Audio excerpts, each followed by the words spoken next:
It's like this pocket on this curtain is coming off. It's starting to come off. If the pocket came off completely, people mightn't even know that it's a pocket anymore. I might just think, oh, that's something to blow my nose on, or something to dress a wound with, or something to wipe a table with. It's lost its identity. If it's not on this kurta, it would just be a little square of material without an identity. But by putting it back in position, it's reconnected. Ah, it's a pocket.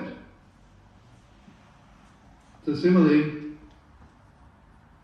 we are thinking, oh, I'm an engineer, I'm a writer, I'm a builder, I'm a man, I'm a woman, I'm a mother, I'm a father.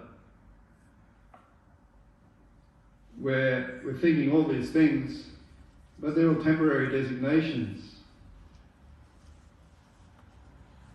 Eventually we can understand through the practices of Krishna consciousness that we are actually devotees of Krishna. That's our real identity. This material world is a temporary home for us. The spiritual world is our real home. As we make spiritual progress, that will become more and more reality.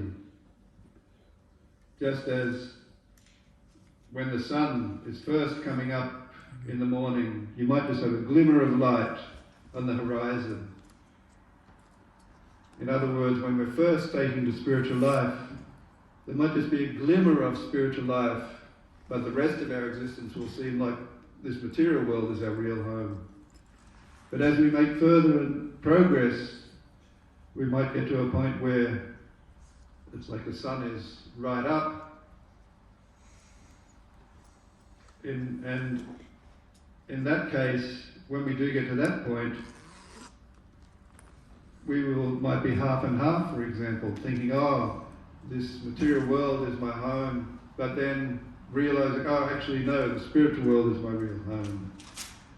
But then eventually, as we make further and further progress, our identity with this material world will disappear altogether, and our identity with spiritual life will become the predominant understanding, the full understanding, the full blossoming understanding. And in that understanding, we can see everything is actually part of Krishna. This material world and the spiritual world, these material bodies and our spirit souls, the dog, the elephant, the cow, the dog-eater, the outcast, the learned Jana Brahmana, they're all related to Krishna. They are not separate identities. They're all part of Krishna's energy, as everything is. Krishna permeated the entire creation in every atom, in every one of us, in every atom of our bodies. Krishna has permeated. So we can see everything is Krishna. Everywhere we look, Yomam pasati savaja, sarvam chamay pasati, sachaman pasati, sachamaya pranasati. For one who sees me everywhere and sees everything in me, I am never lost, nor is he ever lost to me. Krishna is saying this. For one who sees me everywhere and sees everything in me, I am never lost, nor is he ever lost to me. It doesn't matter where you look. You can look at the roof and think, oh, that reminds me of Krishna giving shelter. He's protecting us from the rain. Krishna is protecting us from the rain. Might be an analogy for material suffering. You can look at colours. You can see greens and think of, oh, there's Lord Ramchandra. You can see blues, think there's Lord Krishna. See yellows, there's Lord Chaitanya Mahaprabhu. You might just look at a tree and think, oh, that tree can give shelter. Or you might think that tree is an unfortunate living entity stuck in this material world. Someone is stuck in that body of a tree, but actually they are spirit soul within. They are also part and parcel of Krishna. Sometimes we are fond of big animals and humans, but when it comes to little things like ants or mosquitoes, we just whack them and kill them immediately. But actually, they're living entities too. Yes. They are people too. But just because they're tiny, we disregard them as if they're not important. They're just as important as us, but we forget that. There's one picture I was just looking at in the Bhagavad Gita before, and it's of a little bird. and he's emptying the ocean. The ocean stole the little sparrow's eggs. And the sparrow was so angry at the ocean for stealing her eggs that she said, "I'm going to drink you up now. For that, I'm going to empty you right out." And so the sparrow was pecking at the ocean with her beak. And the ocean was laughing, thinking, "Oh, this is ridiculous, you pathetic little sparrow, you can't drink me up." But then Garuda heard about it. Garuda is the great eagle carrier of Lord Vishnu. And so Garuda swooped down on the scene and said to the ocean, "If you don't return those eggs, I will personally take up the work of this little sparrow and I will drink you up totally." So the ocean immediately returned the eggs. So in a similar way, we are tiny little creatures in this material world, but if we connect ourselves with Krishna, he will do the heavy lifting for us. Hare Krishna. Hare Krishna. Tesham satati yuktanam bhajatam pritipurvakam dadami buddhigantami yamamuktam te. To those who are constantly devoted and worship me with love, Krishna says, I give the understanding by which they can come to me. So what we have to do from our side is be devoted to Krishna. Doesn't matter what talents we have or what talents we don't have, how strong or weak we are, how bright or dull we are, how small or big we are. These things don't matter. Because if we're devoted to Krishna, he will give the understanding by which we can come to him. He gives the knowledge.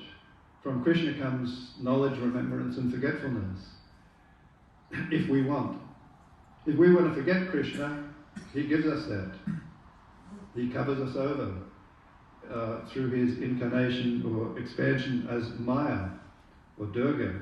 She covers us over. She's the goddess of this material world. And then she drags us down. And then we completely forget Krishna. That's if we want. He will give us forgetfulness. He will give us knowledge if we want. He will give us knowledge of how to get out of this material tabernacle and return to the spiritual world, if that's what we want. He gives us knowledge. He gives us remembrance also, if that's what we want. If we want to remember who we really are as spirit being, spirit soul, and not material body, Krishna will give that. All we have to do is follow him, follow his instructions. And this is the process of bhakti yoga. It's much easier than hatha yoga. People in this day and age prefer hatha yoga.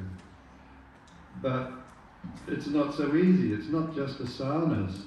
First you have the yama and niyama, which are the prescription and the prohibitions. And these deal with how you eat, how you sleep, how keeping clean, internally, externally, the mind, the body, everything. All of that has to be done even before beginning the asana part. But all we see in this day and age is a bunch of people in a room bending and stretching together and leering at each other. That's as far as they get. And you get some more comfort in the body, you may get a little peace of mind.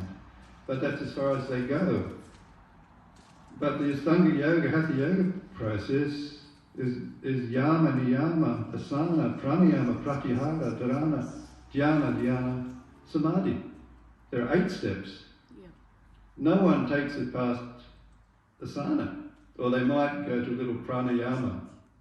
And the stage after that is pratyahara, which is stopping the breathing.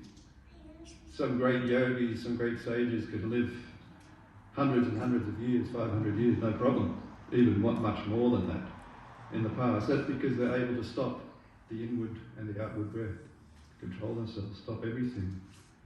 But there are steps even after that. And then those yogis will eventually come to samadhi. And in that samadhi stage, they will see, as I was describing, Krishna within the heart. That's that point, that's samadhi.